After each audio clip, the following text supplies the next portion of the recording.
Hello students. इस topic में हम लोग कैलकुलस के बारे में पढ़ेंगे। अब ये थोड़ा सा मैं डाइवर्जेंस ले रहा हूँ बिकॉज अगर हम एनसीईआरटी को देखें तो हम लोग एनसीईआरटी में हम एवरेज वेलोसिटी और एवरेज स्पीड को पढ़ने के बाद इंस्टैंटेनियस वेलोसिटी पे चले जाते हैं। लेकिन जब मैं इंस्टैंटेनियस वेलोसिटी निकालता हूँ तो उसके लिए मुझे कैलकुलस की ज़रूरत होती है। जो कैलकुलस वाला पोर्शन है उन्होंने एनसीईआरटी में चैप्टर के एंड में एक अपेंडिक्स के फॉर्म में दिया हुआ है, लेकिन यहाँ पर मैं उस अपेंडिक्स को पहले सेकेंड टॉपिक के फॉर्म में लेकर के आ गया हूँ बिकॉज अल्टीमेटली अगर मुझे इंस्टैंटेनियस वेलोसिटी वाला टॉपिक पढ़ना है तो उसके लिए मुझे कैलकुलस की ज़रूरत पड़ेगी। तो इसलिए अच्छा है कि हम लोग वो कैलकुलस अभी कर लें। अब इस कैलकुलस को समझने में थोड़ी सी दिक्कत है। दिक्कत क्या है कि जो कैलकुलस वाला कंसेप्ट है ये एक नया कंसेप्ट है और इस तरह के कंसेप्ट को समझने में थोड़ी सी दिक्कत शुरू में होना लाजमी है। मतलब हम जब कोई नई चीज़ हम सीखते हैं तो शुरू में वो थोड़ी कम समझ में आती है और फिर धीरे धीरे प्रैक्टिस करके वो अच्छे समझ में आ जाती है। तो मैं यहाँ पर कोशिश करूँगा कि इस टॉपिक को करने के बाद एटलीस्ट आप एक बेसिक प्रोसेस समझ जाएं कि किस तरीके से कैलकुलस को हैंडल करना है, किस तरीके से कैलकुलस को यूज़ करके प्रॉब्लम सॉल्व करना है। जो कैलकुलस को अच्छे से समझने वाली बात है वो अनफॉर्चुनेटली इस चैप्टर के साथ नहीं आ सकती बिकॉज अगर वो बच्चे जो मैथ्स लेकर के पढ़ रहे हैं उनके लिए ये जो कैलकुलस वाला पोर्शन है ये 11th और 12th की मैथ्स का एक बहुत बड़ा हिस्सा है। तो यहाँ पर एक छोटे से टॉपिक में हम उस चीज़ को बहुत अच्छे से समझा नहीं सकते। तो इस टॉपिक में जो मेरा इंटरेस्ट है वो ये है कि आपको किसी तरीके से कैलकुलस की बेसिक वर्किंग क्या होती है, वो क्यों यूज़ होता है, इसके एक बेसिक इनिशियल अंडरस्टैंडिंग दी जा सके। तो इस काम को शुरू करते हैं। तो सबसे पहले कैलकुलस को समझने से पहले उससे पहले मुझे एक बात ये समझने की ज़रूरत है कि फंक्शंस क्या होते हैं। मैथमेटिक्स में हम फंक्शन को आपने बुक में देखा होगा कई जगह y is equal to f x से डिनोट करते हैं। y is equal to f x एक फंक्शन है जो कि किसी वेरिएबल x को किसी दूसरे वेरिएबल y से रिलेट कर रहा है। इसका मतलब क्या है, अगर y is equal to f x का मतलब अगर x स्क्वायर है तो इसका मतलब यहाँ पर जो भी नंबर है y इस नंबर का स्क्वायर है। यानी अगर x की वैल्यू 2 होगी तो y 4 हो जाएगा, अगर x की वैल्यू 3 होगी तो y 9 हो जाएगा, सो ऑन सो फोर्थ। अब जैसे y is equal to x square एक फंक्शन है, ऐसे मैं कोई दूसरा फंक्शन डिफाइन कर सकता हूँ। y की वैल्यू एक्स क्यूब हो सकती है, y की वैल्यू साइन एक्स हो सकती है, y की value x square plus 3x plus 1 हो सकती है। तो ये अलग अलग तरह के मैथमेटिकल फंक्शन हैं जहाँ पर अगर मैं यहाँ पर x की वैल्यू से 1 ले लूँ तो यहाँ पर y की वैल्यू 1 हो जाएगी। यहाँ पर अगर मैं x की वैल्यू 0 ले लूँ तो यहाँ पर y की वैल्यू 0 हो जाएगी। यहाँ पर अगर मैं x की वैल्यू 2 ले लूँ तो यहाँ पर y की वैल्यू 4 प्लस 6 प्लस 1 11 आ जाएगी। तो मैथमेटिक्स में मैं अलग अलग तरह के फंक्शंस बना सकता हूँ और वो x की अलग अलग वैल्यू के लिए y की अलग अलग वैल्यू देते रहेंगे। इन सब तरह की चीज़ों को अगर मुझे एक साथ एक लाइन में लिखना हो तो मैं कहूँगा कि y is a function of x। इसका मतलब ये है कि y किसी तरीके से x पे रिलेटेड है और अगर आप मुझे x की वैल्यू दे दो तो मैं करस्पॉन्डिंग y की वैल्यू दे सकता। दूसरी बात क्या है, अगर मेरे पास y और x में ये फंक्शनल रिलेशनशिप है, यानी कि मुझे पता है कि अलग अलग x की वैल्यू के लिए y की क्या वैल्यू हो सकती है, तो मैं क्या कर सकता हूँ, x और y में ग्राफ प्लॉट कर सकता हूँ। नॉर्मली हम लोग x एक्सिस को इधर लिखते हैं, y एक्सिस को यहाँ लिखते हैं। तो अगर x की कोई एक वैल्यू है इस पर y की वैल्यू कुछ इतनी आती है, दूसरी वैल्यू पे y की वैल्यू इतनी आती है, तो इन सबको प्लॉट करें तो एक कर्व बन जाएगा। ये एक ग्राफ हो गया जिसे मैं y is equal to fx से डिनोट करूंगा। हम लोग कैलकुलस को यूज करने के लिए कोई एक स्पेसिफिक फंक्शन ना लेकर के, एक तो तरीका ये है कि मैं y is equal to x square के लिए अलग से सारा प्रोसेस करके दिखाऊं, y is equal to x cube के लिए अलग से सारा प्रोसेस करके दिखाऊं, y is equal to sine x के लिए अलग से सारा प्रोसेस करके दिखाऊं। यहाँ पर हम लोग इस तरह से अलग अलग फंक्शंस के लिए सारे प्रोसेस अलग अलग करके नहीं दिखा सकते, बिकॉज फंक्शंस तो इनफाइनाइटली मैनी है। तो हम क्या करेंगे, इन सारी चीज़ों को in general y is equal to f x के टर्म में लिखेंगे, और फिर आगे एफ एक्स कोई भी फंक्शन हो सकता है, और उसको यूज़ करके कैलकुलस की प्रॉपर्टीज यूज़ कर ले। अब हम लोग ये कहानी वहाँ से शुरू करते हैं जहाँ पर अपेंडिक्स में एनसीईआरटी उन्होंने दी है। तो उन्होंने कहा कि सपोज करो y is equal to f x कोई फंक्शन है, और y और x का ग्राफ कुछ इस तरीके से बना हुआ है। तो मान लो इस ग्राफ पे कोई एक पॉइंट P है जहाँ पर x की वैल्यू x है और y की वैल्यू y है। x से थोड़ा और आगे चलें तो यहाँ पर एक और पॉइंट Q है जहाँ की x की वैल्यू को चेंज हो जाएगी। तो मैं इस नई वैल्यू को x प्लस डेल्टा x लिख सकता हूँ। डेल्टा, जैसा कि मैं पहले बता रहा था, हमेशा चेंज के लिए यूज़ किया जाता है। तो इसका मतलब डेल्टा x क्या है, अगर ये चीज़ x है और ये चीज़ x प्लस डेल्टा x है, तो यहाँ से यहाँ तक का जो गैप है ये डेल्टा x है। इसमें कोई नई बात नहीं है। बेसिकली अगर x कोई वेरिएबल है, जैसे मान लो x 3 है और डेल्टा x 4 है, तो x प्लस डेल्टा x का मतलब 7 हो गया। तो अगर मान लो मेरा y is equal to f x x square है, तो मैं एक ऐसा ग्राफ प्लॉट कर रहा हूँ जहाँ पर 3 और 7 ये दो पॉइंट हैं। 3 पे अगर मैं देखूँ तो फंक्शन की वैल्यू कुछ 9 होगी, बिकॉज अगर मैं x को 3 रख दूँ तो 9 होगी, और 7 पे फंक्शन की वैल्यू कुछ 49 होगी, बिकॉज अगर मैं x को 7 रख दूँ तो एक्स स्क्वायर 49 हो जाएगा। तो ऐसे ही यहाँ पर x पे फंक्शन की वैल्यू y है और x प्लस डेल्टा x पे फंक्शन की कोई और वैल्यू है, जिसे मैं वैसे ही y plus delta y define कर सकता हूँ। यहाँ पर ये जो गैप होगा ये डेल्टा y होगा। जैसे इस एग्जाम्पल में x इज इक्वल टू 3 पे y की वैल्यू 9 है, x is equal to x plus delta x पे y की वैल्यू 49 है, डेल्टा x की वैल्यू 4 है, और यहाँ पर डेल्टा y की वैल्यू 49 माइनस 9 40 है। तो इस तरीके से मेरे पास कोई फंक्शन होगा जिसपे कोई मैं दो पॉइंट P और Q ले लूँगा। P पे कोई x की वैल्यू होगी, करस्पॉन्डिंग y की वैल्यू होगी। Q पे जो x की वैल्यू होगी इसको मैं x प्लस डेल्टा x लिख देता हूँ, और जो करस्पॉन्डिंग y की वैल्यू उसको y प्लस डेल्टा y लिख देता हूँ। अब अगर मैं इस लाइन सेगमेंट PQ को देखूं तो ये लाइन सेगमेंट PQ एक ट्राइंगल बनाएगा।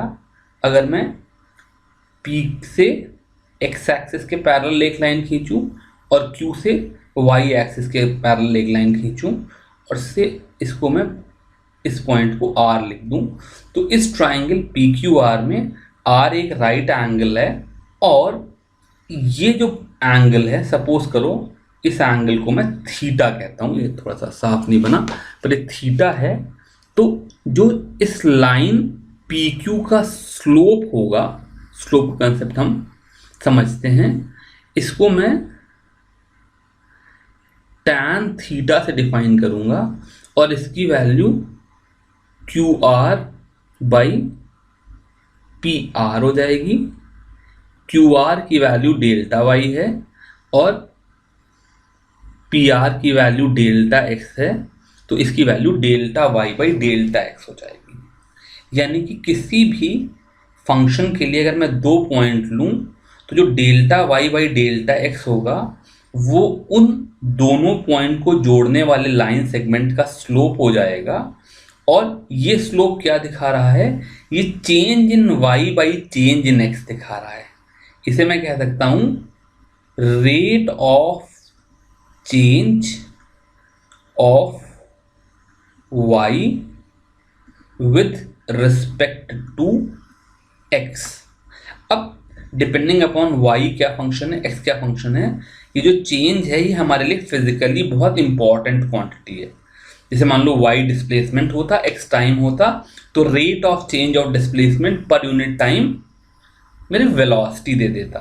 अगर y मेरा वेलोसिटी होता, x मेरा टाइम होता, तो rate of change of velocity पर यूनिट टाइम मुझे एक्सेलरेशन दे देता।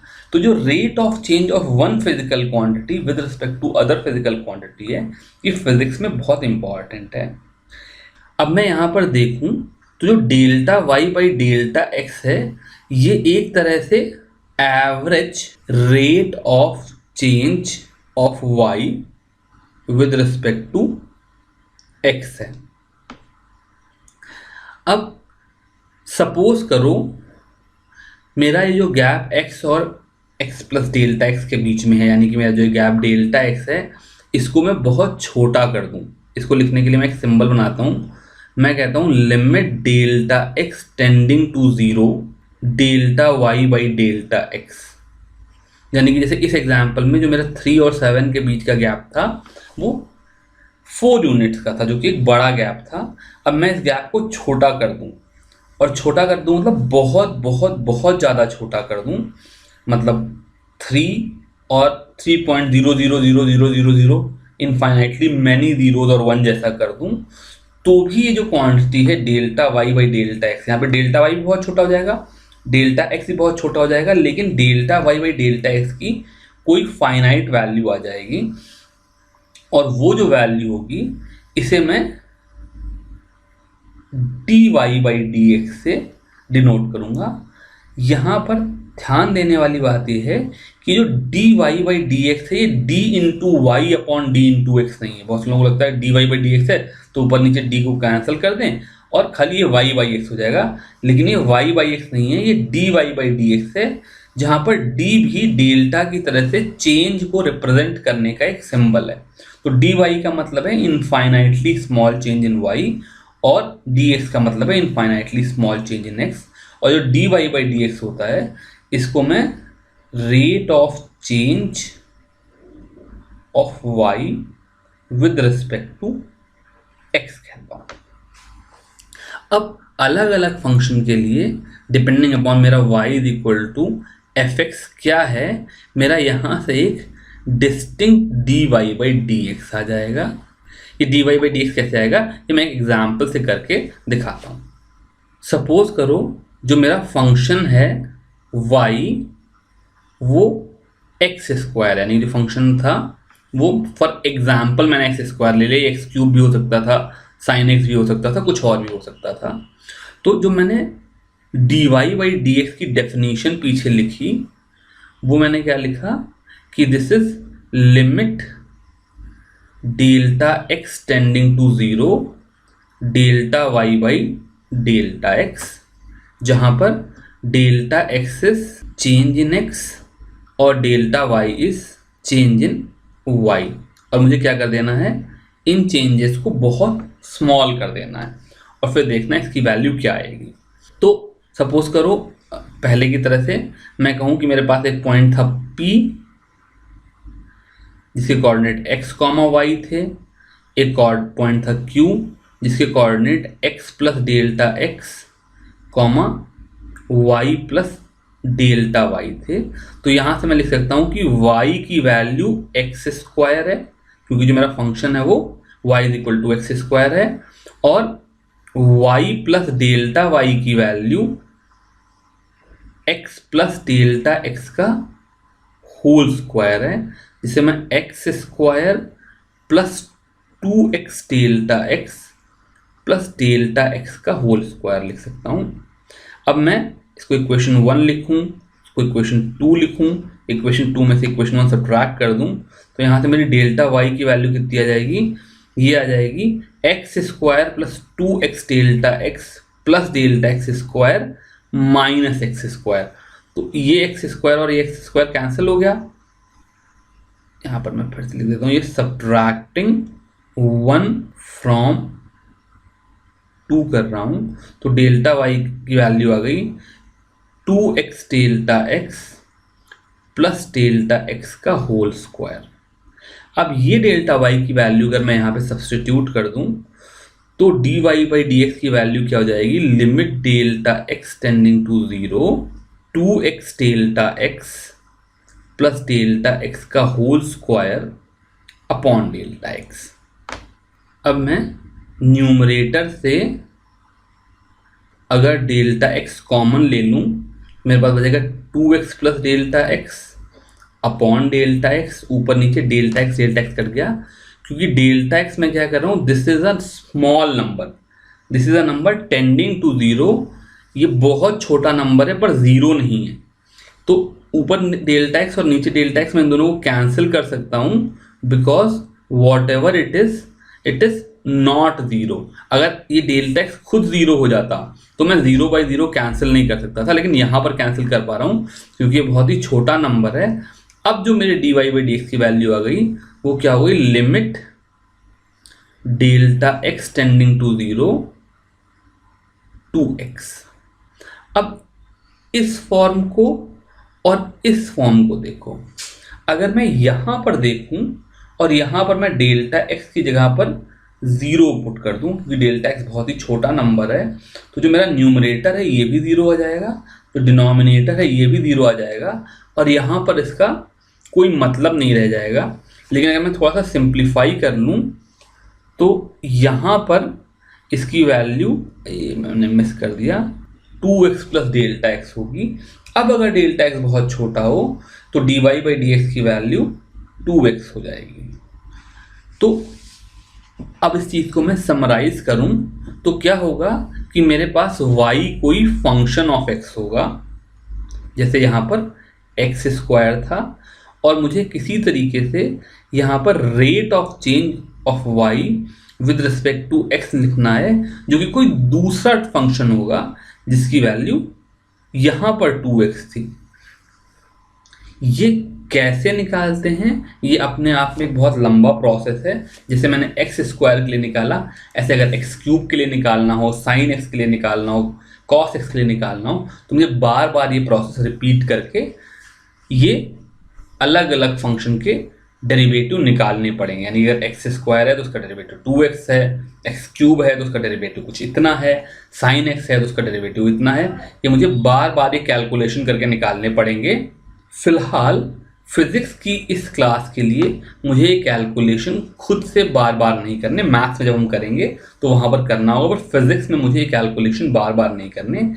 तो यहाँ पर हम क्या करेंगे कि कुछ कॉमन फंक्शंस के डिफरेंशिएशन सीख लेंगे, यानी कि मैं आपको बता दूंगा और आपको याद कर लेना होगा। अभी वो कहाँ से आए ये इस क्लास में हम नहीं सीखेंगे, और फिर उनको यूज़ करके किस तरीके से प्रॉब्लम सॉल्व करते हैं वो मैं आपको सिखा दूंगा। तो एटलीस्ट आप डिफरेंशिएशन यूज़ करने लायक हो जाएंगे। बाकी अलग अलग फंक्शन को कैसे कैलकुलेट करते हैं वो हम लोग मैथ्स में जा करके सीखेंगे। तो यहाँ पर मैं क्या कर रहा हूँ, वैसे तो मैं एक टेबल बना सकता था, लेकिन यहाँ पर मैं इधर y लिख दे रहा हूँ और corresponding dy by d x लिख दे रहा हूँ। तो अगर y कोई पावर फंक्शन है, यानी कि y सपोज करो x की पावर n है, तो dy बाई डी एक्स की वैल्यू nx की पावर n माइनस 1 हो जाती है। जैसे अभी मैंने जब x स्क्वायर ले लिया था तो dy बाई डी एक्स कितना हो गया था, 2x की पावर 2 माइनस 1, यानी कि 2x हो गया था। मैंने जस्ट पीछे एग्जाम्पल में देखा कि एक्स स्क्वायर का डिफरेंशिएशन 2x होता है। ऐसे ही अगर x क्यूब होगा तो उसका डिफरेंशिएशन 3x की पावर 3 माइनस 1, यानी कि 3x स्क्वायर हो जाएगा। x की पावर 5 होगा तो 5x की पावर 5 माइनस 1, यानी कि 5x की पावर 4 हो जाएगा। इस तरीके से कोई भी फंक्शन जो कि x की पावर n के फॉर्म का है, जहाँ पर n कोई कांस्टेंट है, उसका डिफरेंशिएशन nx की पावर n माइनस 1 हो जाएगा। अगर y साइन x है तो dy बाई डी एक्स की वैल्यू cos x हो जाएगी। अगर y cos x है तो dy बाई डी एक्स की वैल्यू माइनस साइन x हो जाएगी। अगर y tan x है तो dy बाई डी एक्स की वैल्यू sec स्क्वायर x हो जाएगी। अगर y cot x है तो dy बाई डी एक्स की value minus cosec square x हो जाएगी। अगर y sec x है तो dy बाई डी एक्स की value sec x tan x हो जाएगी। अगर y cosec x है तो dy बाई डी एक्स की value minus cosec x into cot x हो जाएगी। ये बेसिक ट्रिग्नोमेट्रिक फंक्शन का डिफरेंशिएशन हो गया। ये x की पावर n का डिफरेंशिएशन हो गया। उसके बाद एक फंक्शन होता है y is equal to ln x। ln natural log को बोलते हैं। आप में से बहुत से लोग लॉग के बारे में जानते होंगे। जो लोग नहीं जानते उनको मैं इस क्लास में लॉग के बारे में नहीं पढ़ा सकता हूँ, लेकिन एक मैथमेटिकल फंक्शन होता है जिसको मैं नेचुरल लॉग बोलता हूँ, और अगर y ln x है तो उसके लिए dy बाई डी एक्स की वैल्यू 1 बाई एक्स हो जाएगी। ऐसे ही एक फंक्शन होता है y is equal to e की पावर x, जहाँ पर e एक इर्रेशनल नंबर है। अभी इस क्लास के लेवल तक आप e के बारे में समझते नहीं है, फिर मैथमेटिक्स से आता है। तो फिलहाल मैं आपको यही कहूँगा कि जहाँ भी कहीं e आ रहा हो, ये एक तरह का नंबर है जिसकी वैल्यू 2.7 समथिंग होती है, और जहाँ भी y is equal to e की पावर x होगा उसका डेरिवेटिव e की पावर x ही रहेगा। और finally y is equal to अगर a की पावर x है, जहाँ पर a कोई भी नंबर हो सकता है, मतलब जैसे a की जगह पर 5 हो तो y इज इक्वल टू 5 की पावर x हो, 7 की पावर x हो, तो dy बाई डी एक्स की वैल्यू a की power x into ln a हो जाती है, जहाँ पर ln जो है वही नेचुरल लॉग है जो मैं पीछे बता सका हूँ। फिलहाल बहुत ज़्यादा आपको ये a की पावर x, e की पावर x, ln x की ज़रूरत नहीं पड़ेगी। May be cosec x, sec x, cot x की भी बहुत ज़्यादा ज़रूरत नहीं पड़ेगी। टू बिगिन विद जो फंक्शंस ज़्यादातर 11th क्लास की शुरुआत में बच्चों से पूछे जाते हैं वो मेनली ये तीन है, x की पावर n, साइन x और cos x। उसके बाद जैसे जैसे हम लोग अपनी पढ़ाई एडवांस करेंगे वैसे वैसे हम लोग इन फंक्शंस के बारे में और ज़्यादा सीखेंगे। तो फिज़िक्स में भी ये फंक्शन धीरे धीरे आते हैं। सो मे बी अगर आप किसी कम्पिटिटिव एग्जाम के पॉइंट ऑफ व्यू से देखेंगे तो वहाँ पर आपको y is equal to ln x या e की पावर x आ जाएगा। बट हम लोग धीरे धीरे इनके बारे में समझ जाएंगे। इनमें कुछ भी मुश्किल नहीं है, इट इज़ जस्ट कि एक नए कंसेप्ट हैं जो कि मैथमेटिक्स से आ रहे हैं, और इस क्लास में हम लोग उन सारे कंसेप्ट्स को एक साथ सिखा नहीं सकते, तो थोड़ी देर के लिए आपको इनको याद कर लेना। अब यहाँ पर इतने ढेर सारे फंक्शन सीख लेने के बाद भी मेरी समस्या समाप्त नहीं हुई, क्योंकि ज़रूरी नहीं है कि फंक्शन x की power n, sine x, cos x type के ही हों। फंक्शन जैसा मैंने पीछे बताया था कि y is equal to x square plus 3x plus 1 type के भी हो सकते हैं। तो मुझे एक्स स्क्वायर का डेरिवेटिव तो अलग से पता है, यहाँ पर x की पावर n मैंने दे दिया तो मुझे एक्स स्क्वायर का पता है, x का तो पता है, लेकिन इस तरह की चीज़ का डेरिवेटिव कैसे निकालेंगे इसके लिए मैं कुछ और प्रॉपर्टीज आपको देता हूँ। तो यहाँ पर we will learn some more properties of differentiation. अगर y is equal to k into u कोई फंक्शन है जहाँ पर k कोई कांस्टेंट है और u कोई ऐसा फंक्शन है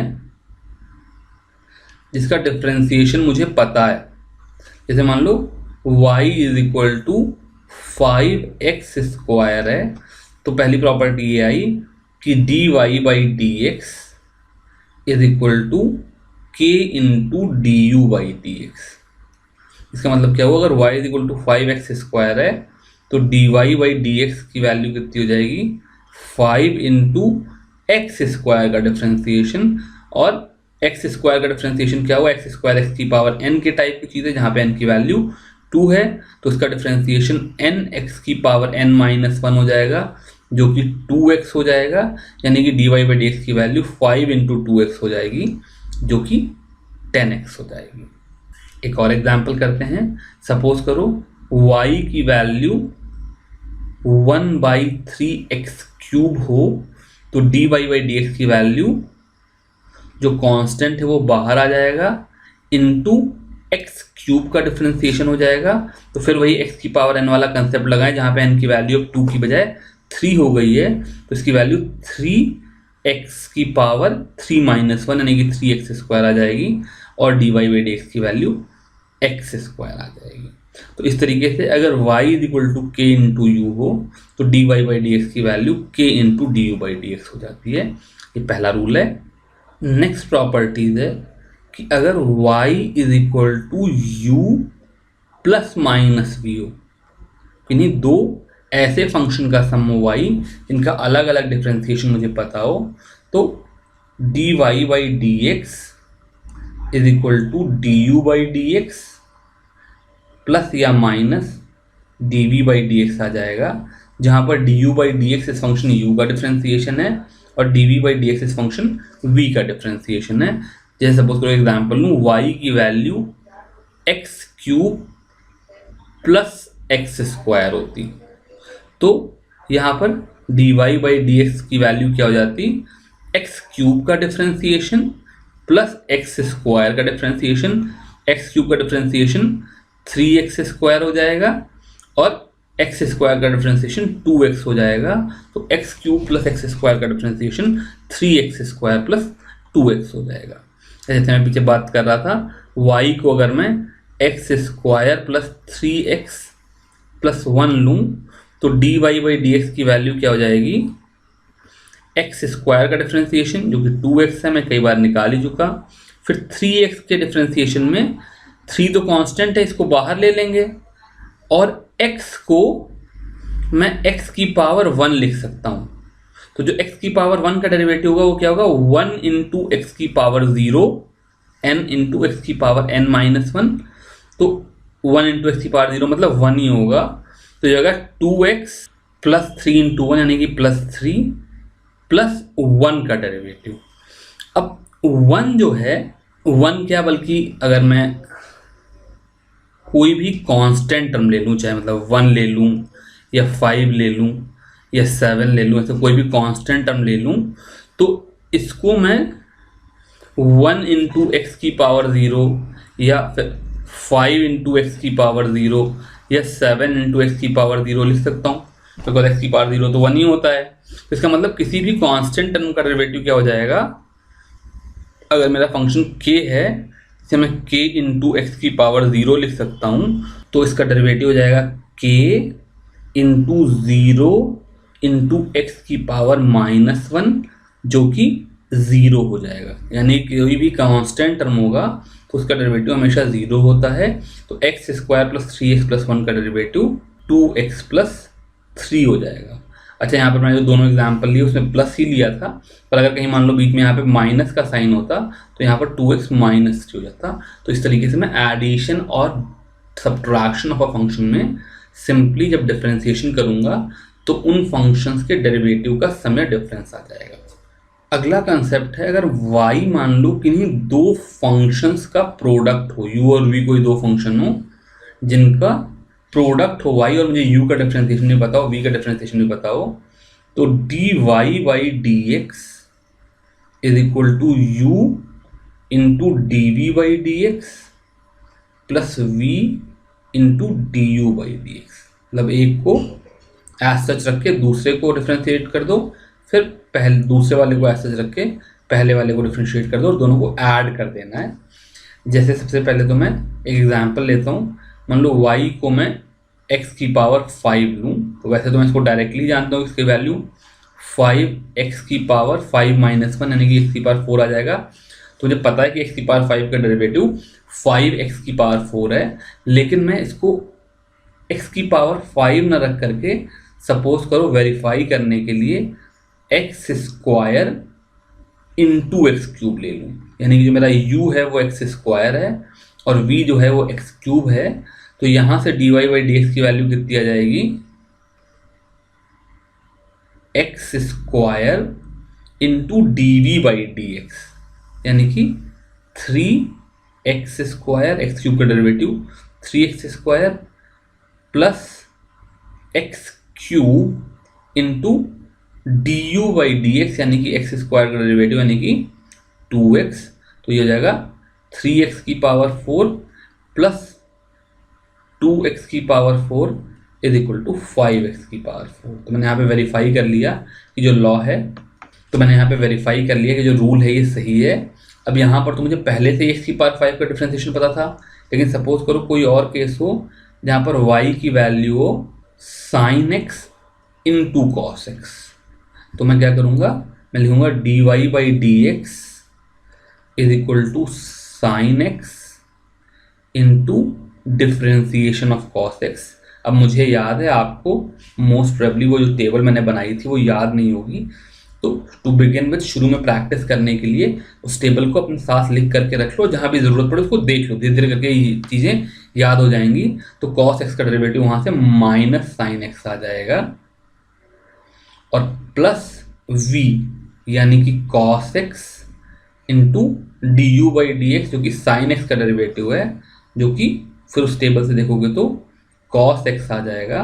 तो यानी कि अगर y मेरा sine x into cos x हो तो d y by d x की value cos square x minus sine square x आ जाएगी। अब मैंने एडिशन देख लिया, सब्ट्रैक्शन देख लिया, मल्टीप्लिकेशन देख लिया। ऐसे ही अगर y की वैल्यू u अपॉन v हो, जहाँ पे u और v दो ऐसे फंक्शन हो जिनका डिफरेंशिएशन मुझे पता है, तो dy बाई डी एक्स की वैल्यू हो जाती है, थोड़ा सा कॉम्प्लिकेटेड है, इसको याद करना पड़ेगा, v यानी कि नीचे वाला function into d u by d x minus, product में प्लस था यहाँ पर माइनस आ जाएगा, minus u into d v by d x. तो सेकेंड फंक्शन जो कि डिनोमिनेटर वाला फंक्शन था इंटू न्यूमरेटर का derivative minus numerator into denominator का डेरिवेटिव अपॉन डिनोमिनेटर का स्क्वायर। तो उसको फिर से चेक करते हैं। सपोज करो मैं y को tan x ले लूँ, तो वैसे तो मुझे टेबल से पता ही है कि tan x का डेरिवेटिव sec स्क्वायर x होता है, पर थोड़ी देर के लिए मैं tan x को sin x by cos x देख लेता हूँ और यहाँ पर ये डिवीजन वाला कंसेप्ट लगाता हूँ। तो d y by d x की वैल्यू कितनी हो जाएगी, डिनोमिनेटर इंटू न्यूमरेटर का डेरिवेटिव, यहाँ पर v into d u by d x है, तो साइन एक्स का डेरिवेटिव फिर से टेबल से देखोगे तो कॉस एक्स आ जाएगा माइनस न्यूमरेटर इंटू डिनोमिनेटर का डेरिवेटिव जो कि माइनस साइन एक्स आ जाएगा अपॉन डिनोमिनेटर का स्क्वायर यानी कि अपॉन कॉस स्क्वायर एक्स। अब ये हो जाएगा cos x into cos x, cos square x, minus और माइनस मिल करके प्लस हो जाएंगे, plus sign square x upon cos square x हो जाएगा। Cos square x plus sign square x 1 होता है, तो ये 1 अपॉन कॉस स्क्वायर एक्स हो गया जो कि सेक स्क्वायर एक्स हो गया। इस तरीके से हम डिवीजन ऑफ टू फंक्शंस को भी डिफ्रेंशिएट कर सकते हैं। अभी जो अगली प्रॉपर्टी है एनसीईआरटी में बहुत अच्छे से दी नहीं है, लेकिन मैं इसको यहाँ पर समझा रहा हूँ। उसे चेन रूल कहते हैं। कई बार क्या होता है, जो मेरा y है जो कि एक्चुअली किसी फंक्शन ऑफ x हुआ करता था, वो फंक्शन ऑफ x ना हो करके सपोज करो वो कोई फंक्शन ऑफ u हो जाए, जहाँ पर u खुद x का कोई दूसरा फंक्शन है। जैसे एग्जांपल ले लेते हैं, मान लो y is equal to sine of x square. तो y is equal to sine of x square का मतलब क्या है, x के स्क्वायर का साइन है। तो मतलब मैं अगर यहाँ पर x की वैल्यू 0 डालूं तो y साइन ऑफ 0 स्क्वायर है, अगर x की वैल्यू 4 डालूं तो y साइन ऑफ 4 स्क्वायर है, यानी कि y साइन 16 है। तो जब भी इस तरह का केस होगा तो मैं इसे फंक्शन ऑफ फंक्शंस कहूँगा, यानी कि y is some function of u where u is some other function of x। इस तरह के जहाँ भी मेरे पास फंक्शन आएंगे तो उनको डिफ्रेंशिएट करने का मेरे पास एक तरीका है, जिसे मैं कहता हूँ चेन रूल, और ये कहता है dy by d x is equal to d y by d u into d u by d x. तो d y by d x क्या था, अगर मैं एक्स में थोड़ा सा चेंज करता तो वाई में जो चेंज होता उन दोनों को आपस में डिवाइड कर रहा था। डी वाई क्या था, चेंज इन वाई था, डी एक्स था, चेंज इन एक्स था। तो मैंने कहा कि जब मैं एक्स में चेंज करूंगा तो यू में भी थोड़ा सा चेंज हो जाएगा। तो d y by d x को d y by d u into d u by d x लिख सकता हूँ। इसे एक एग्जाम्पल से जैसे देखूं तो यहाँ पर y जो है वो साइन ऑफ u है, जहाँ पे u क्या चीज़ है, एक्स स्क्वायर है। इसलिए d y by d x की वैल्यू क्या हो जाएगी, d y by d u into d u by d x. अब अगर y साइन u है तो d y by d u की वैल्यू हो जाएगी कॉस u, बिकॉज मैंने पीछे टेबल में देखा था कि साइन x का डेरिवेटिव कॉस x होता है। तो x कोई ज़रूरी नहीं है कि x ही हो, वो कोई भी वेरिएबल हो सकता है। तो साइन u का डेरिवेटिव कॉस u हो जाएगा और into d u by d x. तो सिंपल है, अगर यू एक्स स्क्वायर है तो d u by d x की वैल्यू 2x हो जाएगी। तो यहाँ से d y by d x की वैल्यू क्या आ गई, कॉस u इंटू 2x। अब मैं u की वैल्यू सब्स्टिट्यूट कर दूँ तो जाएगा cos of x square into 2x। इस तरीके से मैं फंक्शन ऑफ फंक्शन को भी डिफरेंशिएट कर सकता हूँ। एक फाइनल एग्जांपल देखते हैं जिसमें ये सारी चीज़ें एक साथ यूज होंगी। किसी ने कहा y is equal to x cube plus 3 sine x cos x minus 5 x square by tan x minus 3 cos of x cube. तो जो ऐसा बड़ा सा प्रॉब्लम आएगा, हालांकि मुझे फिजिक्स में शायद तक इस तरह का डिफ्रेंसिएशन करने को ना आए, पर अगर आ भी जाता है तो ये कोई बड़ी प्रॉब्लम नहीं है। यहाँ पर क्या हो जाएगा, जो d y by d x हो जाएगा वो सिंपली एक्स क्यूब का derivative plus 3 sine x cos x का डेरिवेटिव माइनस इस फंक्शन का डेरिवेटिव माइनस इस फंक्शन का डेरिवेटिव हो जाएगा। जब आप लोग बहुत अच्छे से डिफ्रेंसिएशन करना सीख जाएंगे तो इसको एक लाइन में लिख लेंगे, पर फिलहाल मैं इस प्रॉब्लम को तोड़ तोड़ करके करता हूँ। तो एक्स क्यूब का डेरिवेटिव तो सिंपल है, मैं डायरेक्ट लिख देता हूँ। तो 3x स्क्वायर हो जाएगा, 3 साइन एक्स कॉस एक्स का डेरिवेटिव हो जाएगा 3 into sine x cos x का डेरिवेटिव, जो कि मैंने पीछे किया हुआ है, इसलिए इसको मैं डायरेक्ट लिख दे रहा हूँ। Cos square x minus sine square x हो जाएगा। फिर जैसे ये फंक्शन आ गया minus 5x square by tan x, तो माइनस 5 तो कांस्टेंट है, बाहर आ जाएगा।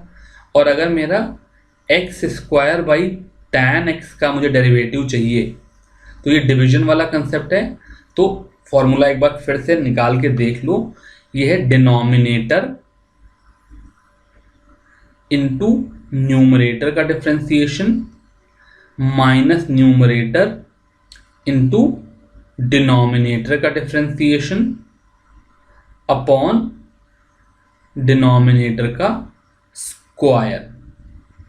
तो यह आ गया tan x into 2x minus x square into sex square x upon tan square x. ये वैल्यू मैं 5 के साथ यहाँ पर मल्टीप्लाई कर दूंगा और माइनस 3 कॉस एक्स क्यूब। तो अगर मेरा function cos of x cube है तो मैं इसको कॉस ऑफ u लिख दूंगा, जहाँ पर u इज एक्स क्यूब। तो कॉस u का डेरिवेटिव हो जाएगा माइनस साइन u, तो d y by d u हो गया into d u by d x, जो कि हो जाएगा एक्स क्यूब का डेरिवेटिव जो कि 3x स्क्वायर हो जाएगा, यानी कि ये टर्म हो जाएगा माइनस ऑफ माइनस, यानी कि ये प्लस आ जाएगा sine of x cube, u की जगह पे एक्स क्यूब डाल दिया इंटू 3x स्क्वायर। इस तरीके से हम ऐसे बड़े बड़े प्रॉब्लम्स को भी सॉल्व कर लेंगे। वो लोग जिन्हें ये डिफरेंशिएशन, ये लास्ट टॉपिक वाला समझ में नहीं आया, ये परेशान ना हो। फिजिक्स में ज़्यादातर